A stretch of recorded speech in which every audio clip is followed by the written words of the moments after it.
used to live with you, and you act like it's nothing. I am not acting like that. This is 45-year-old Roxanne Buck, who's trying to prove herself to be an innocent woman.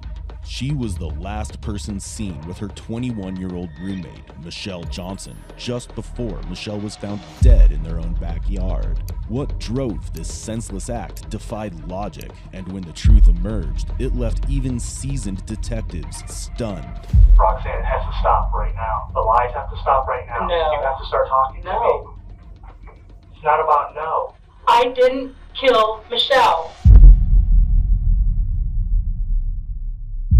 On March 15th, 2014, the Stowe Police Department in Ohio received a frantic call from Diane Johnson, who reported her daughter, Michelle, missing.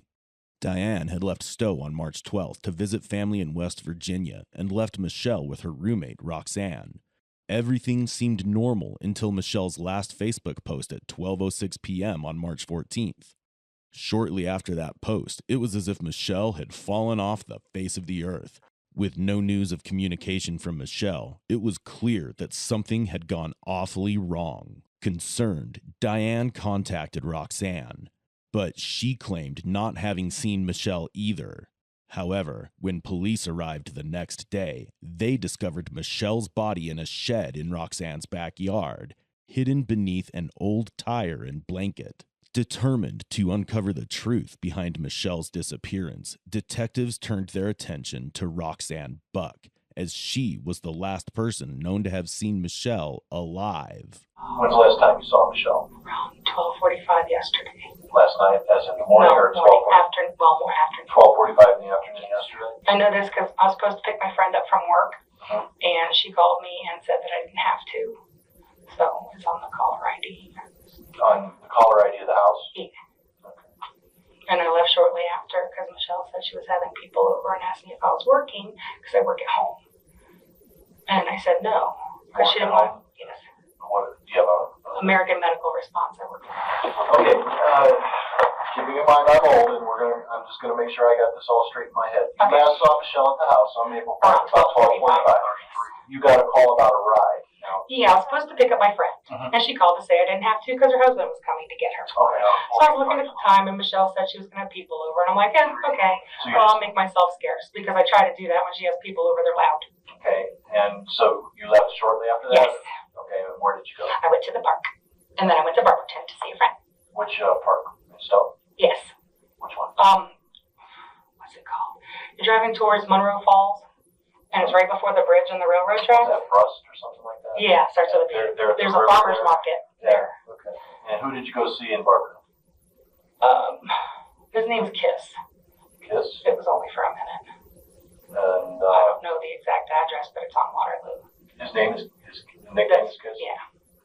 He's a rapper. He's a rapper. You don't appear to be somebody into rap. Into rap music? He was my ex-boyfriend's friend. Okay. How can I get a hold of him to verify your information? I have his phone number, but he won't want to call me. Okay, I'm used to it. Okay. A lot of people don't like to call. I was only there for a minute. Okay. Um, And I'm not even saying I'm going to call him. I'm just saying if it turns out down the road, we've got to verify his stories. he's a dealer. What is he dealing? Okay. What began as a routine interview quickly escalated into a tense interrogation. From the start, Roxanne's vague timelines, shaky details, and unsettling calmness raised suspicions. Above all, she's a addict, and having a drug addict present at a murder scene is a glaring red flag. Did you go there to use yesterday? Yes. Okay. That's what I was pretty much going to the park and stuff for. About what time did you meet up with him? It takes about. I went to the park and I did exercise. Walked on the trail? But I got to thinking, maybe about 1:30. I went to various parking lots. And used? Yes. Okay. I didn't want to sit too long. All right. And when you came home, where was Michelle? I didn't see her. She wasn't home? No. And what time did you get home? Well, I had to go to the emergency room because I use an aluminum can. Yeah. And sometimes you cut it open to get. Sure. And I cut myself on the can. What hospital did you go to? The one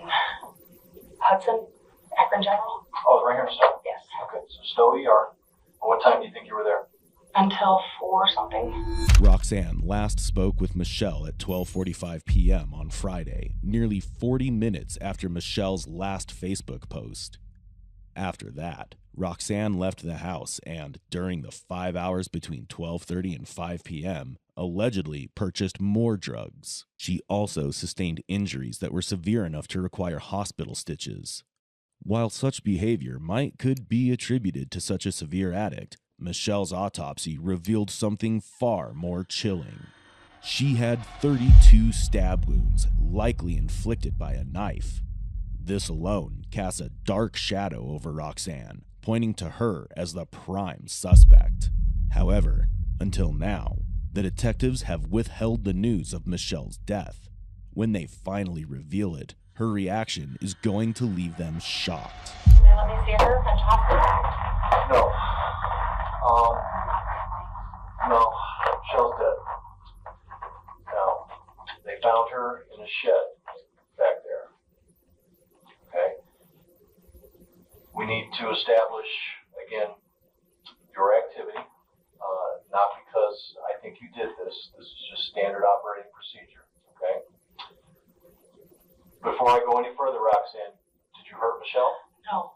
Okay. Do you know who did hurt Michelle? No. Do you know how she became hurt? No. I haven't seen her since yesterday. Okay. Does Michelle drive a car? No. She doesn't have a car of her own?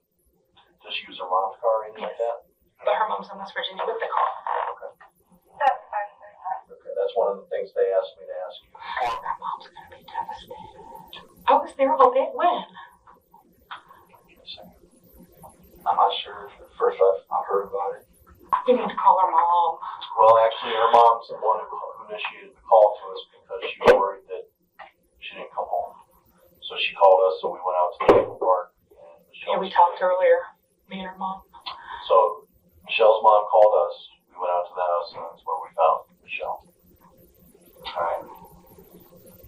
So, and this is another standard police question that we ask everybody. Is there anything that you told me that isn't true? Because right now it's really important.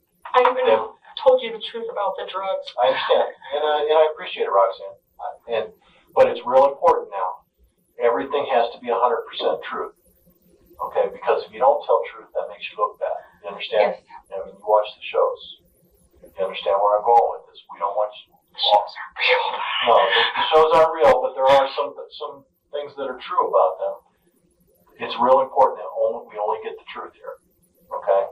Is there anything that you told me earlier that isn't true? No. Okay. All right. We're going to have you write a statement. And I want from noon yesterday on. Okay? You were at your house. Where is it? Who was home and who was there in the home with you? I'm paraphrasing you. Only you can tell your statement. But from what you're telling me, you got a phone call about 12:45. Who was that phone call from? Did they call on their cell? Did they call your cell? Just call as many details. You can't have too many details. When detectives reveal that Michelle had been found dead and was no longer just missing, Roxanne's reaction is unexpectedly calm. It almost seems as if she had known about Michelle's death all along. However, as the detectives begin to probe her timeline from that day, Roxanne's composure slowly starts to crack. Then what happened? Okay, from what you're telling me is the person was supposed to get a ride from you, but they didn't need a ride. Right. So you said you wanted to go to the park. You went to Brust Park. They're off 91 in Monroe Falls. Did some exercising. If you went in the woods, fine. If you went on the trails, fine. Wherever you went, you're exercising. Okay. Then, after you were done exercising, you told me you went to Barberton to see Kiss. Okay. I was also there that morning. Wait, did you want the morning? Sure. You say you were where? What morning? I went to Kiss's house in the morning too. Okay, and then so start back. About what time did you go down to Barberton? Which time? How many times did you go? You went 3 yesterday. What times did you go? Around 1 in the morning. Around Stand by. 8 in the morning. Stand by. Around 1:30. You went 1:30 in the morning, then what? 1 in the morning, 8 in the morning, and around 1:30. 1 in the And morning, I'm 8 in the morning. guesstimating the time. The timeline is crucial. Roxanne admitted to purchasing drugs 3 times that Friday at 1 a.m., 8 a.m., and again around 1:30 p.m. After her first purchase, Michelle likely caught her in the act, as she had messaged a Stowe police officer at 2:32 a.m., possibly intending to confront Roxanne about her escalating drug use.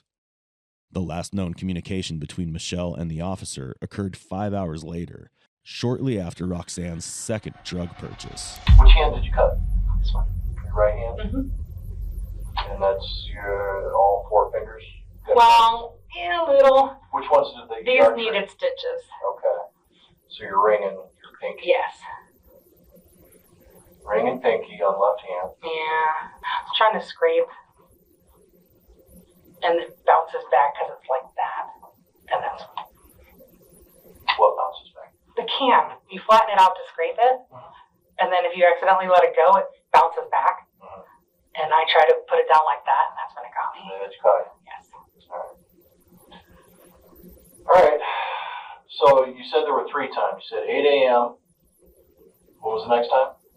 It was 1 o'clock in the morning-ish, right after I got paid, and then around 8-ish, and then around 1:30-ish. And the 1:30 was the last time you went and saw it? Yes. Okay. I was out of money then. How much did you get each time? About 40, and then 80. 40, 40, and 80? Yes. Is that normal for you? No, usually it's more. Sometimes it's more. I quit for a while, but he calls and hounds me. My ex-boyfriend was a big addict, and so it's not like an everyday thing. It's like a payday maybe thing. So when you say 40, 40, and 80, is that a standard number of rocks or ounces or grams? Of dollars. He just gives me what he says is 40. So how much is $80 worth? About that big. Yeah, is it just one rock or is it multiple? Yeah, and I cut it with my fingernail. Yeah. Did you go with anybody to see Kiss any of these times? Never. So it's always by yourself? And did you use with anybody? Or you just used all 3 times yesterday? It's a personal thing to me. Okay. My point being, is there any witnesses that can verify your actions yesterday? Besides him, no. Okay. And what time did you go to the Burger King yesterday? To the hotel? Right after I left the So emergency that room. was 2-ish, No, 3-ish? it was after 4. It was after 4. And then you went home right after that? Yes, I did. And did you stay home the rest of the night? Mm-hmm. Okay. You've got some addiction problems you're dealing with, and that's an excuse why you weren't at the house for an extended period of time. The detective keeps circling back to Roxanne's timeline, and for good reason. Something doesn't add up. She has no solid alibi, and her story about getting injured by an aluminum can sounds like a cover-up, especially since the wounds are suspiciously deep. But will a sharp dose of reality be enough to break through her defenses and stir her conscience? Again, Roxanne, it's got to be the truth, okay? If you start telling half-truths, that equals a lie. Okay. All right? So it's real important. This is a serious matter, that only the truth. Now, if something happened here that you know about, now's the time to get in front of it. In fact, this is the only time you're going to be given the opportunity to get in front of it. If you know something that happened to Michelle, this is the time to do it, because it's when I've given your opportunity to become clean. If there is something to be told. If I give you the opportunity to come clean and you refuse it, that looks bad on you down the road. You understand? I'm not sure if I'm articulating clear enough. If a mistake happens, okay, if you know something that happened that you're trying to cover up, it's a bad idea. It's a bad idea to try to cover up for somebody. It's a bad idea if you made a mistake and try to cover that up. The only thing that's going to help you now is 100% truth, because the truth is never going to hurt you. Right. Okay?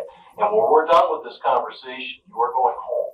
We are not holding you. Okay? You are not under arrest. I don't. There aren't any Don't you need charges. to block it off? Well, the guys, yeah. Well, the guys out there are going to be working. What I'm saying is, you're not going to be held here at the police department. There are no charges filed against you. In fact, you're free to go at any time. You're here voluntarily. You understand that, Yes. right? I was out at the scene arrive at the house, looking around. I see all kinds of footprints. Can I see what kind of shoes do you have on? Okay, and those. Okay, I'm going to take a picture only because I was out there. The policeman with the boots are out there, and I need to know what kind of shoes are out there. So, actually, can you pop that shoe up? I'll go take a picture. So yeah, I had to look at my shoes, and everyone has different prints. So I walked out in that yard before. oh, I'm sure. Oh. Right there. But I would have to be able to say, well, that's Roxanne's, that's mine, because I stepped there. So it's like putting a puzzle together. So, give me a second. You don't walk the dog normally for her? No. I saw your footprints in the front yard. Would they be anywhere else in the yard? In the front or the back? I saw them in the front yard. Have you been walking around the backyard at all?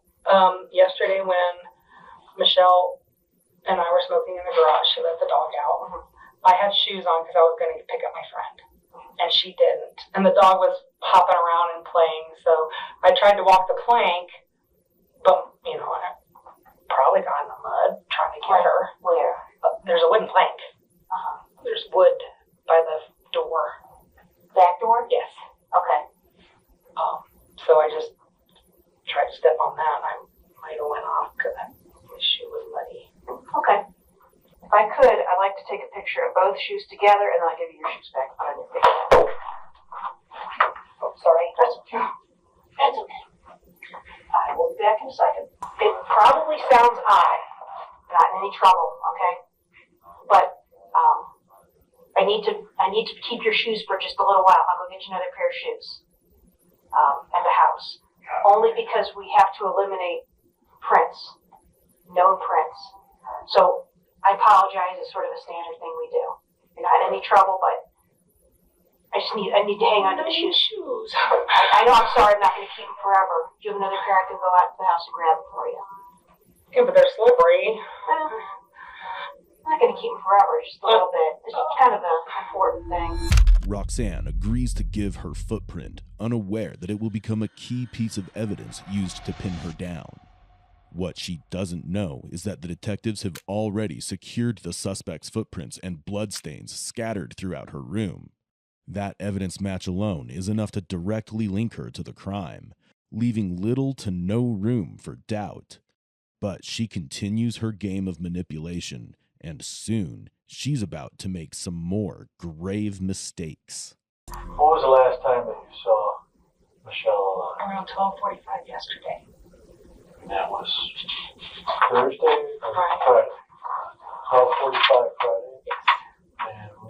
And I know the approximate time because I was supposed to pick my friend up from work, and she called between 12:30 and 12:45 to say she didn't need a ride. okay. And what was Michelle doing? What were you doing? We took the dog out, and we were smoking in the garage, and she asked me if I was going to be working because I work at home.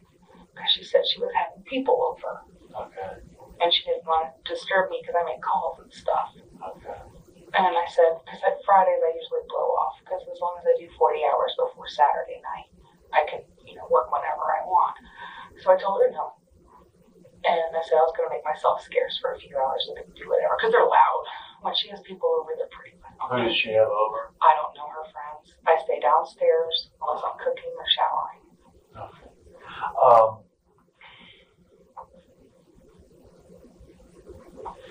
Do you work somewhere else besides Burger King? Yeah, American Medical Response. Okay. What do you do for them? Billing and coding. So Friday night at 5 o'clock, you're home, the dog's there, nobody else is there? No. Okay. And She left the sink full of dishes and I washed them. If it helps, there was 2 of everything. They should be in the dish tray. so she had left 2 dishes, 2 plates and 2 such. plates. Okay. What'd you do after that? I took a nap and the dog started barking. So, I know it sounds mean, but I'm not responsible for that dog. I don't do dogs. I'm a cat person. Right. So, I didn't want to let her out the back because it was a muddy mess that morning when Michelle and I took her out. It took forever to wash that. I didn't feel like doing that. So I had my pajamas on. I just threw my coat on and went to take her for a walk. What time? I don't know. I took a nap and I was exhausted. So it was last night. You can ask the neighbor. She'll know what time. Because the dog got loose from me and she returned it. This was Friday night? Yes. So Friday night the dog got loose? Yes. Is that when she ripped the stitches out? No, that was this morning. And it wasn't ripped out. It just pulled it enough to bleed, and I was able, because I worked for doctors' offices and stuff, I knew that it wasn't pulled or anything, so. Okay, so Friday night you took the dog for a walk. Yes, and Saturday morning, this morning. And then you came back Friday night after walking the dog and Went to sleep. I went to bed. Because by that time I was up for a while and I was exhausted. And then the dog kept barking most of the night, and I would just holler. And then one time I opened the door and put the gate so she could look out. And that didn't work. She kept barking.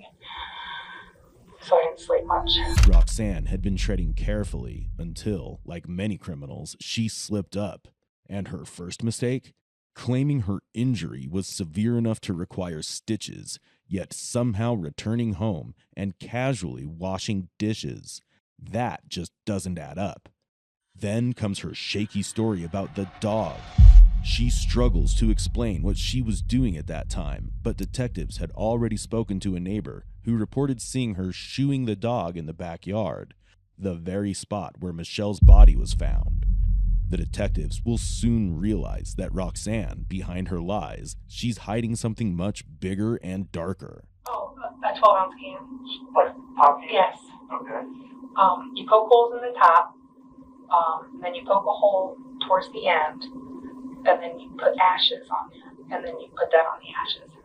It didn't bother you, or at that time that you just got done smoking, and now you're gonna go to the hospital? You don't get nervous about that? I lied to them. Okay.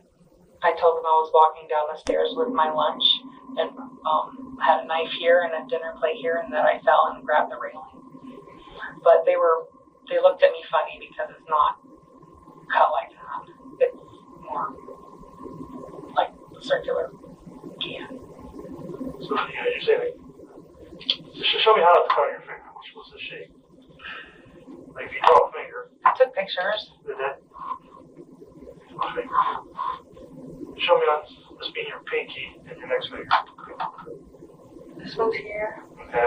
And this one's here. Alright. Did you get stitches or anything? Yes. What do you think's going on in the house right now? What do you I think? suppose they're processing it like they do on TV. Okay. You understand that when that's done, that, I'll be honest with you, the HC is coming as BCI, the Bureau of Criminal Investigation. Yes. Okay. We use them because they're very thorough. Okay. They're going to collect everything that's there. We're going to do a search warrant in the house. We're going to collect everything in there. We're going to,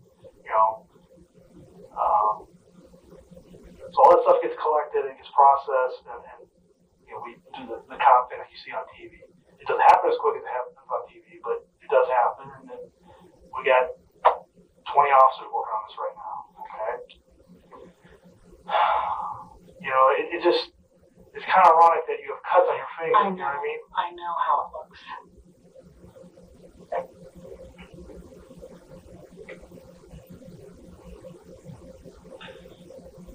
I'll be honest with you, it's hard for me to understand how, you're going to cut your hand and you just got done smoking. You're going to drive to a hospital where they probably got to do blood tests, maybe, No. That kind I of knew stuff. they wouldn't. Okay. But I've had stitches before. I've never met you. I've never met Michelle. What size of woman is she? I liked her. She's funny. Mostly courteous, unless she's been drinking. I liked her well. I didn't know her that much. I knew her as a baby, and then I knew her now. There's like 20 years in between. But I liked her. She wasn't very judgmental either, because I know she knew. I know her mom must have talked to her about things, but she never said nothing. Well, her appearance, I would she a larger woman, skinny woman? I don't know what she looks Michelle's petite, like. Okay. like her mom, Okay. a little thicker than her mom. She took care of herself. She liked to run. The detectives thought talking about Michelle will trigger some emotion or guilt in her, but nothing breaks through her calmness. At this point, it's clear that Roxanne wants to play it tough. Now, the detectives shift to an evidence-based interrogation to push her for the truth she's so desperately trying to conceal. But I've been a cop 24 years. Okay, so I've done this a long time. What I don't understand is you were home. She passed away at your home. But you're pretty much home the whole time. Yes. You have a cut on your hand. You were using drugs. Yes. She's a small woman. She's a strong woman. Sure. I've seen her move. Yeah, You see the difficulty that's coming from my eyes? I do.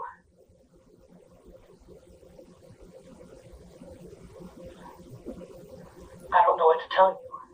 I mean, I was very forthcoming. So, But once again, how do I? You were home. I mean, obviously, the coroner, BCI, they're going to be able to pinpoint exactly when her body, when she basically took her last breath, how long she's deceased, how long she's been laying there. We're going to be able to tell. Obviously, it's not going to be right away, but we're going to be able to tell that. I've done this. I know what happens. Okay. okay. We're going to know what's in her body, what she was taking, all that kind of stuff. We're going to talk to neighbors. We're going to do all that kind of stuff. Once again, if I look past all that stuff, it just amazes me that she was alive on Friday, sometimes 12:45ish, I think was the last time, until late this afternoon. And you pretty much were home that whole time.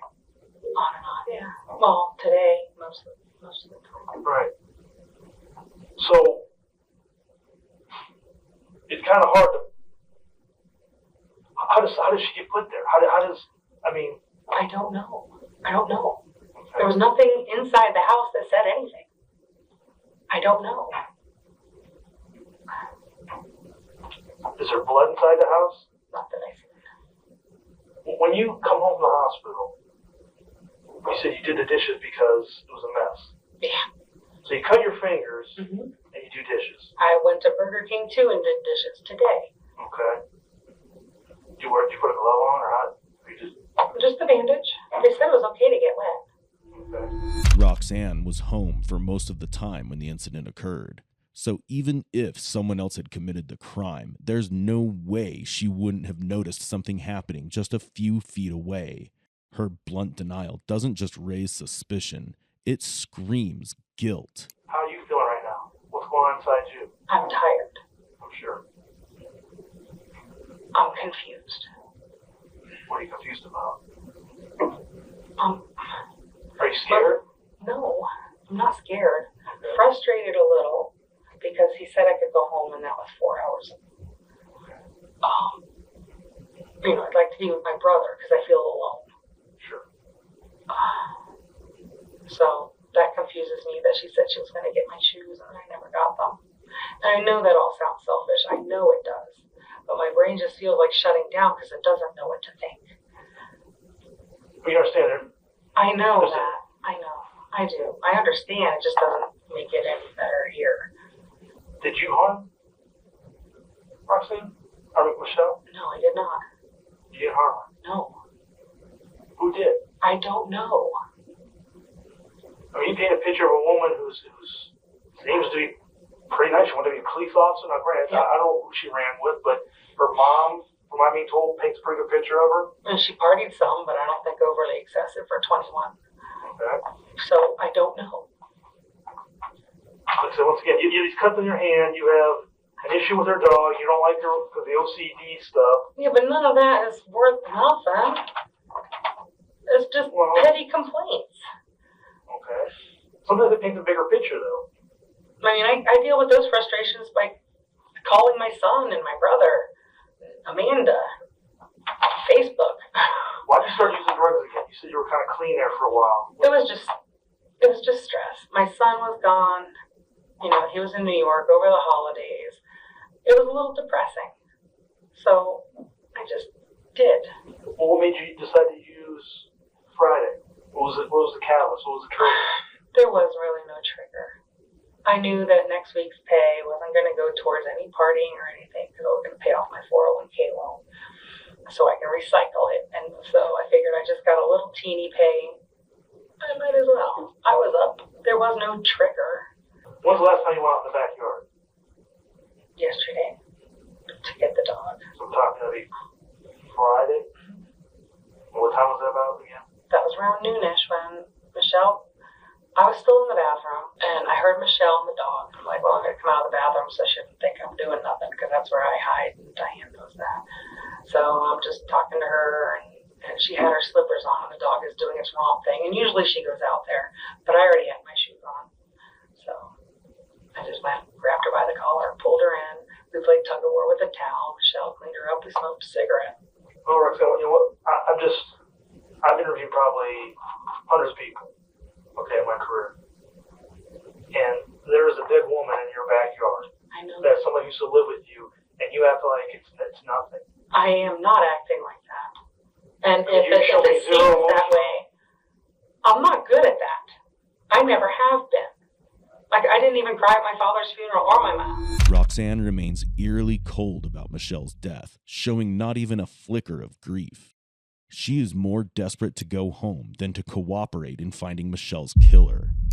Some might say that's just the way she is. After all, she didn't shed a single tear when her own parents passed away. But emotional detachment isn't proof of innocence. What matters is evidence, and so far, Roxanne has none in her favor. I don't know how to process it yet. Maybe tomorrow. I don't know. There's no timeline on this. I don't know what to think.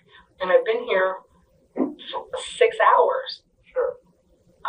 With only sporadic sleep on and off. I don't know what to think. I've never dealt with this type of thing before. So, I mean, if I could cry on a dime, I would. I can't do that. I don't know what to do. Well, it's not normal. I mean, most people be pretty emotional, I would think. Most people, we're all different. You know, I be honest with you, I don't think you're being truthful with me. I think you know a little bit more than what you want to tell me. I don't understand why. I really don't. We all make mistakes. We all make mistakes. I make a lot of mistakes. Sure, and so do I don't make that kind of mistake. I am not a violent person. And I understand why you're looking at me that way and why you think that. I know that. I understand coming from you. But you don't know me. Sure. But that's why I look at facts. I look at what's already, you know, you have a cut on your hand.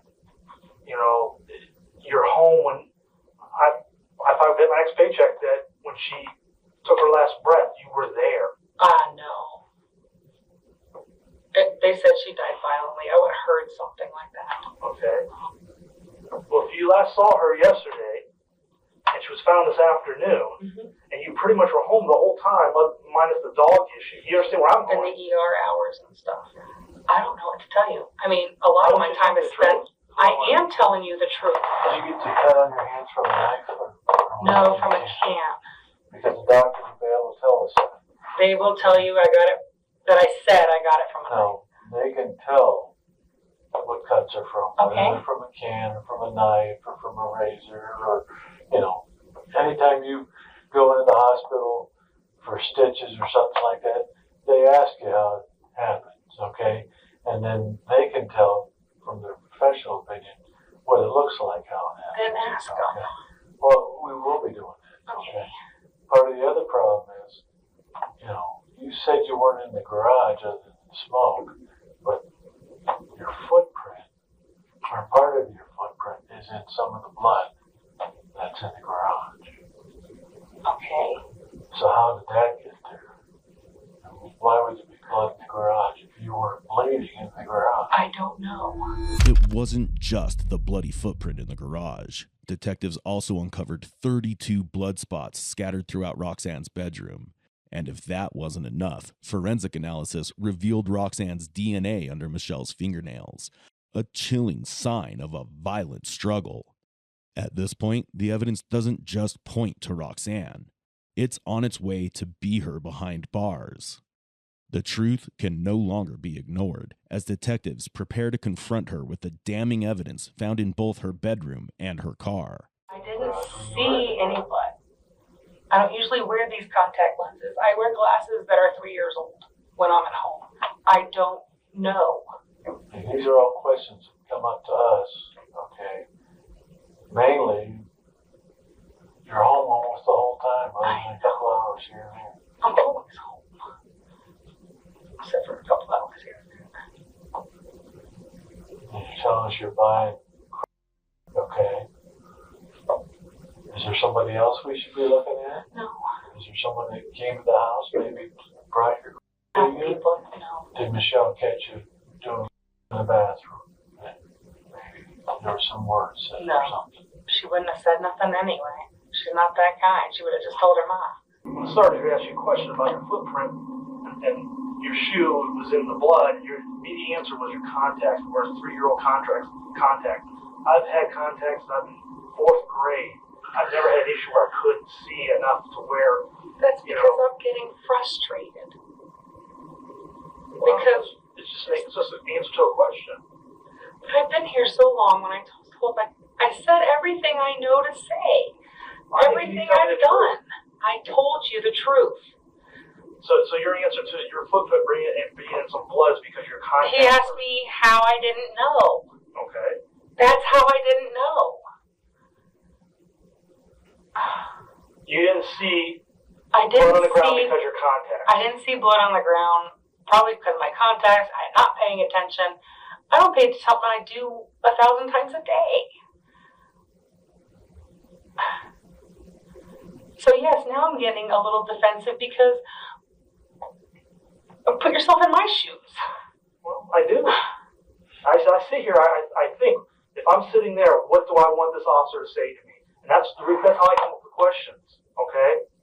You know, people think all police officers want to do is arrest people. We actually want to help people. There are points along the road where we can help people.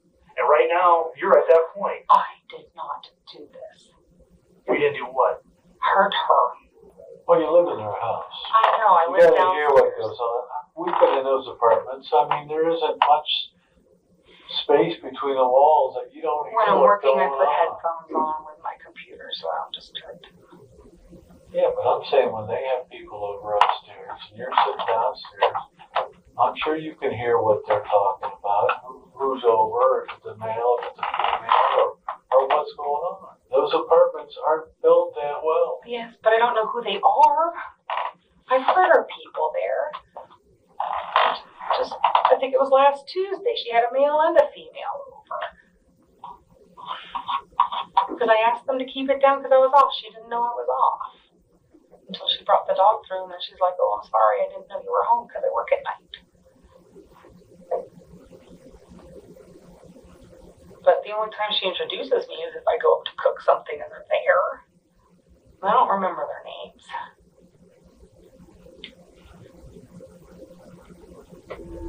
Roxanne keeps insisting she knows nothing about the bloody footprints, nothing about the blood in her room, nothing at all. But the detectives aren't buying her act. No matter how much she denies, it does not change reality. Now they're narrowing in, pressing on every detail of her story, exposing inconsistencies and tearing apart her version of events. The deeper they dig, the more the holes start to show, and Roxanne's carefully made up story begins to unravel. How much did you bleed? Because I wrote here in my notes. Just Not that much. And where did you bleed at? Right by the front door when I was taking the dog out. You can see our concern and why we're looking at you, I know. because you've been home most of the time. I didn't try to hide any of that either. Like I could have tried that. But I didn't know if you were going to do a blood test or not. And it was such a little thing. If there's anything you want to tell us, No. now's the time to do it, because now's the time when we can best help you, okay?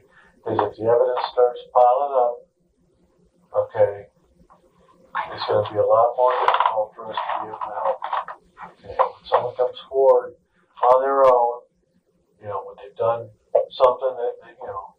they intended to do it, or whether it was a fit of rage, or whether, whatever caused it, Never had a okay? fit of rage in my life. Without any remorse, okay, there's not a whole lot we can do. But when someone tells us, on their own, without us saying we got this evidence, this evidence, this evidence, this evidence, all this mounting up, it's going to be too late by then. Right now is the time, I didn't you want to help yourself. do this. You didn't do what? I didn't hurt her. But she's dead. I know. So I don't understand. You say you didn't hurt her. She's dead. I didn't kill her either. I haven't dealt a lot with death. Just my parents, and that was late in life, and that's it. I don't know how to deal. I don't know how to talk about a deceased person. I don't even talk about my parents after years, 10 years. I don't do death that well. When we start talking to some people around you, well, I'm sure we're going to talk to Diane, some of the neighbors, and we're going to try and dig into your background a little bit. Talk to people that know you. Is there anybody that's going to say that you have a violent Not past, a or soul. anything that's going to lead us back to talking to you? Not a soul. Now, Roxanne drops the act and goes on the offensive. She boldly challenges the detectives, claiming they'll never find enough evidence to pin her down. She believes she can simply walk away from it all. This is often a common reaction when a guilty person realizes that their defense has no more legs to stand on. But what she doesn't realize is that the detectives already know more than she thinks. With all the things she's already done, Roxanne pretending to be the innocent one is just unbelievable. I'll say, we've been in here for a little bit. I don't know. I'll say the time. Obviously, BCI's been outside or out the house processing the scene. Okay? That's who that came in to take the Yes. picture. I saw her shirt. Yeah, but she's not the only one. There's, obviously a bunch of people out there. I don't know how many because I'm not out there, but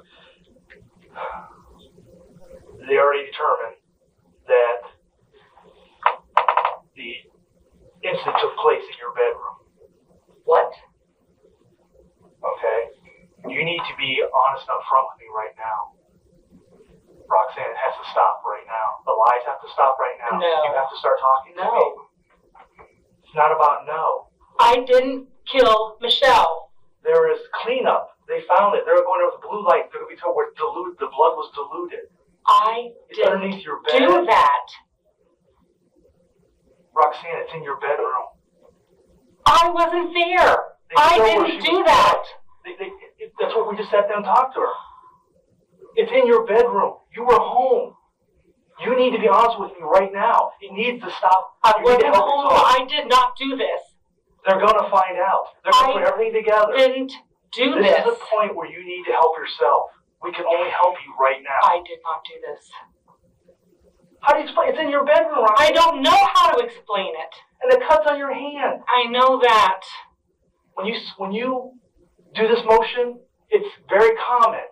Somebody tries to stab somebody, your hand slips, you cut your fingers. You cut the exact same fingers, which is 99% of the time when there's a stabbing, that's what the kind of wounds you get. Roxanne, you got to be truthful with us right now. I am being truthful with you. I did not do this. So what? Somebody snuck in the house, hurt her violently in your bedroom where you were at working. Not yesterday. I wasn't working. Roxanne, you got to be truthful with me, and you're not. I can tell. I can tell. I've been doing this job long enough. I can tell. I didn't do this. How does stuff get there? I don't know. You don't know because you don't want to tell me the truth. No, I don't know. Roxanne, this is not the way it should be going. No, You it need to isn't. help yourself. You need to be honest with me. And I'm telling you. I think I do. That's how we're going to end it? I don't know what to say. I keep telling you the same thing, and it's the truth. Well, the absolute truth will come out. There's no question. I mean, we're done. You're asking for an attorney. I can't question you any further. This was your golden opportunity. Can I call my brother now? The detectives have done their job well, cornering Roxanne with solid evidence. Realizing her repeated denials are falling flat, she stops trying to talk her way out and finally asks for a lawyer, which is another common attempt by those who are guilty and know that their lies have failed them. But this isn't over. On March 19th, 2014, detectives brought her back for another round of interrogation. And this time, they're not just looking for answers. They're determined to break through her lies and extract the confession they've been closing in on from the start. You missed anything? You told us the first time or something was wrong or anything like that? My sister-in-law told me to think really hard about everything. Because, we've been busy since then, okay? And like I told you the other night when I talked to you, that morning, I know it's late, we've been checking everything out, okay? And there's quite a few holes in some of the things you've been telling us. We've got some information from neighbors, other people that we've talked to, okay, that indicates you're not being totally truthful with us, okay? Now, there was a neighbor that called, and this has been all over the news as far as, Michelle, okay, that they saw you in the backyard Saturday morning chasing the dog, trying to shoot him back into the house. Why would they tell us that? I have no idea. But you weren't in the backyard at all. On Saturday, no. How about Friday? Yes, because the dog wouldn't come back in. I thought you said you guys were in the garage. I said this Saturday too. I said it to your other. I was here. Yes. That she was wearing slippers. Right. And the dog was being a puppy and jumping back and forth, and I was already dressed to pick up Amanda. So I went out and grabbed her by the collar and brought her back in. How do you feel since she's dead? I hurt for her mother. What do you think about all this? I don't know what to think. And what do you think should happen to when we get the person that's done this? What do you think should happen? I don't know. Because I don't know the situation. Well, she was violently murdered in your bedroom, next to your bed, with her blood on your possessions, and her blood in your car, and her blood on your shoes. Her blood was in my car. I believe we're going to find that out, and that we can't explain away unless you can come up with some truths. And if that happens, that can only lead us to one conclusion. She said I could have my car back today. No, I said, I have it back since we get it released from the DCI.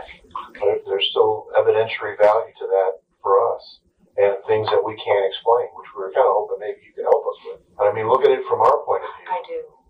Sure. I even told them Saturday I do.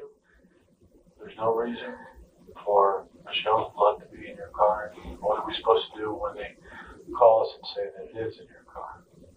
I don't know. I mean, nobody else uses your car, correct? You said there was blood in my room. Could it have gotten on my bag? Is it on my bag? It's all over your room. Yes, but was it on my bag in the car? You mean the paper bag or whatever, or Red. that carry bag? It's red. Where was the carry bag kept? On my dresser.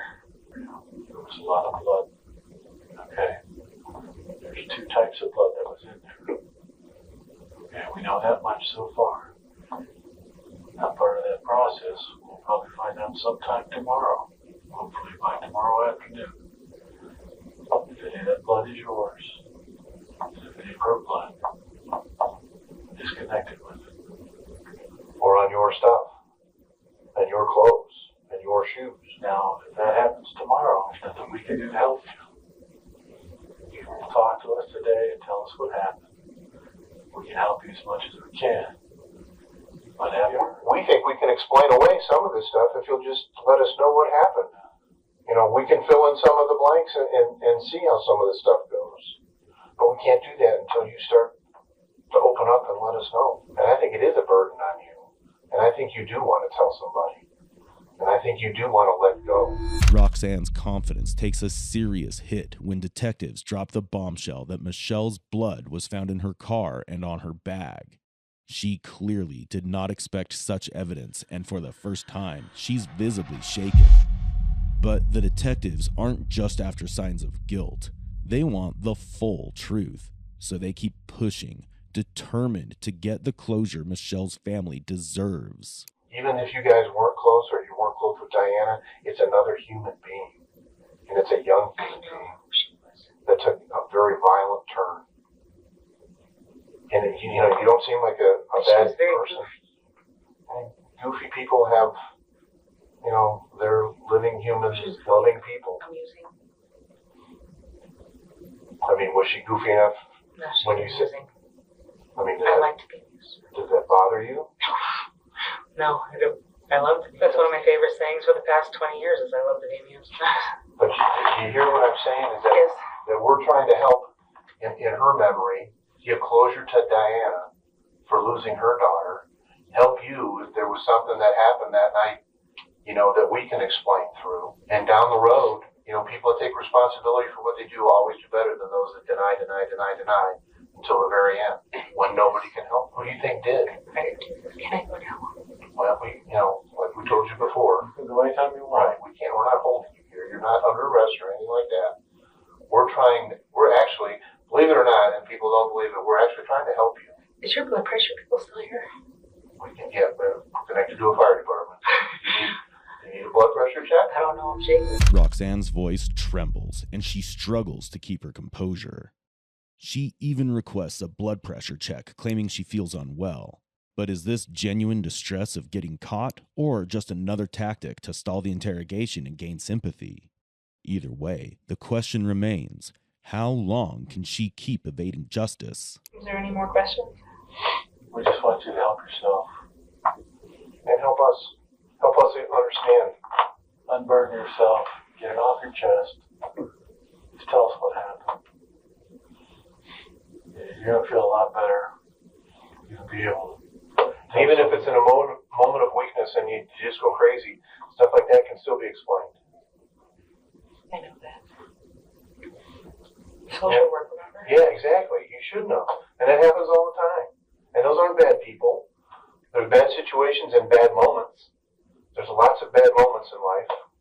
And don't let one bad moment, you know, ruin the whole life. And the beginning of that is kind of right here.